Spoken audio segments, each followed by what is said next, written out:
Auburn Hate Week. What more can I say about it? I mean, it's a dish best served cold with Dixieland Delight, Thanksgiving food, National Football League action, and not getting beat up on Black Friday on the side, with your favorite ad-libs thrown in to Dixieland Delight. However, nothing should be better for your Auburn Hate Week than tuning in to hear yours truly of Touchdown Alabama Magazine on In My Own Words, the podcast. Stephen M. Smith here.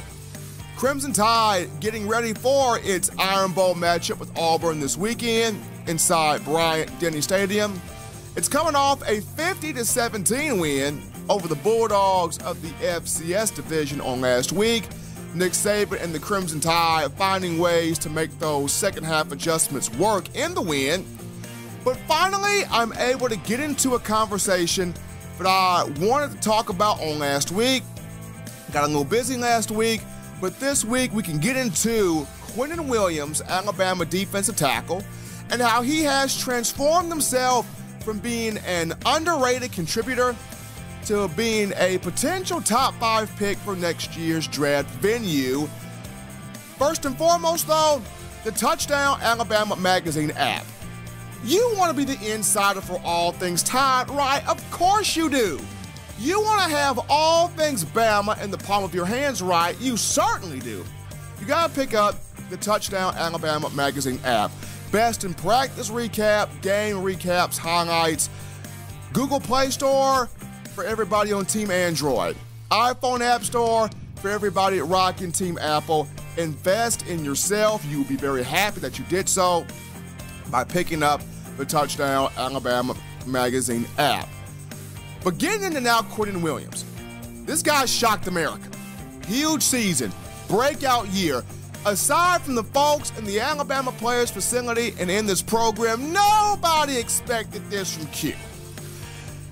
Jonathan Allen prophesied this young man before being selected in the 2017 National Football League draft to the Washington Redskins in the first round.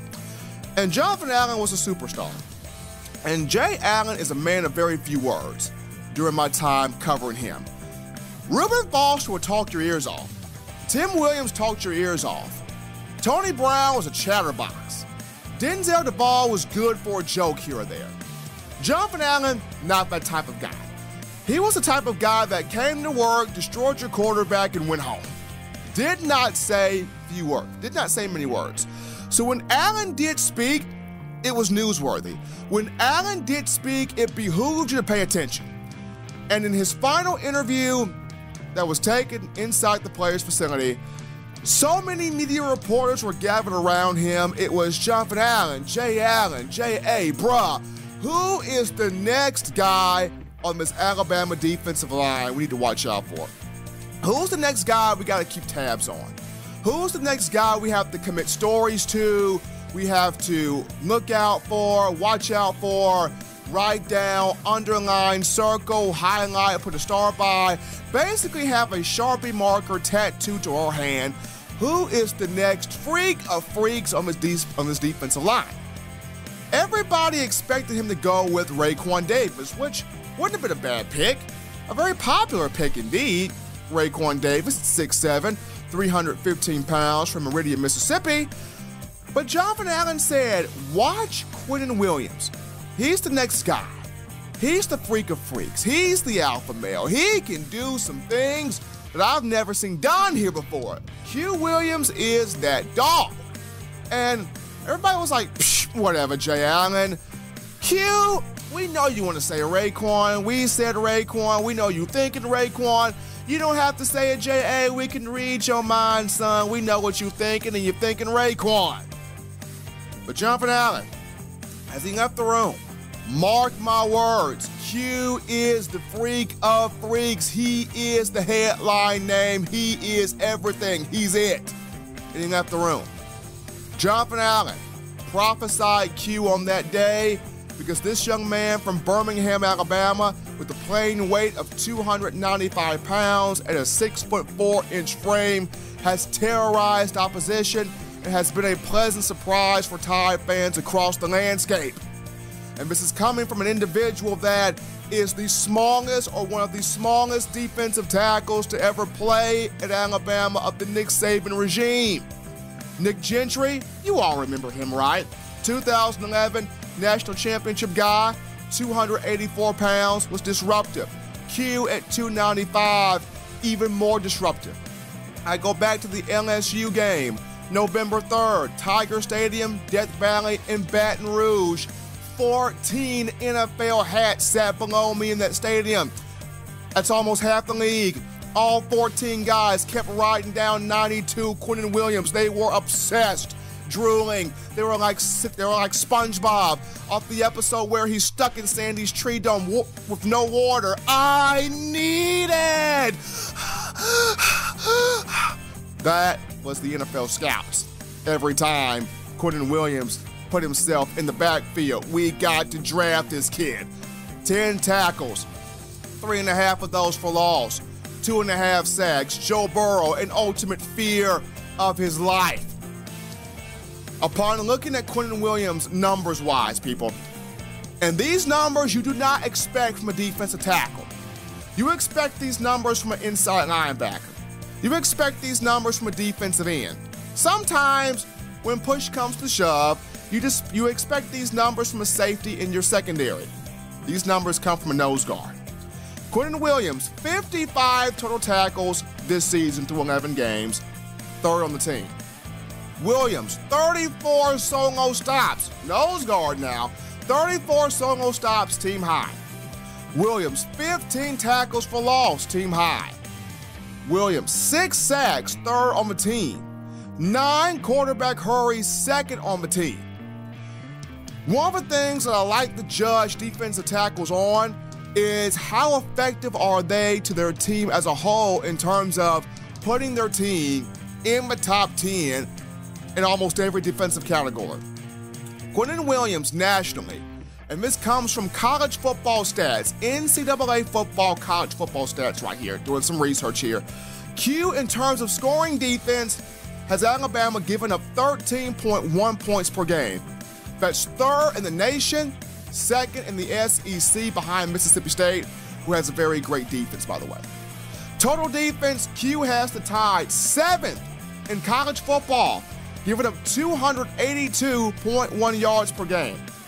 Pass efficiency defense, in terms of affecting the quarterback, creating turnovers, Williams has the Tide 8th in the country, giving up a rating of 103.5 to opposing quarterbacks, helping the Tide force 13 interceptions. Third down defense, opposition has converted just 46 of 160 third downs, 28.8%. Q has the Tide 7th in that regard, and sacks, sweet baby Jesus. Crimson Tide, 7 sacks, 7th in the nation, first standing alone in the SEC. Q has done work.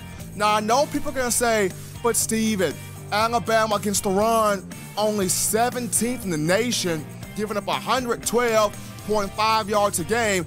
Q is supposed to be able to stop the run. He ain't doing that, is he? Look, prior to the game against Citadel, of which Alabama did give up 149 yards rushing, Alabama was 8th in the country in that respect, giving up just 96.3 yards a game. Look, defending the option's a big deal. It's difficult, okay? Especially for a team like Alabama, in which you only face an option team once every 5 to 6 years. Usually the team in that spot prior to the Auburn game is a Western Carolina, a Western Kentucky, maybe even a Tennessee Chattanooga. Those are the teams that are usually in that spot prior to the Iron Bowl.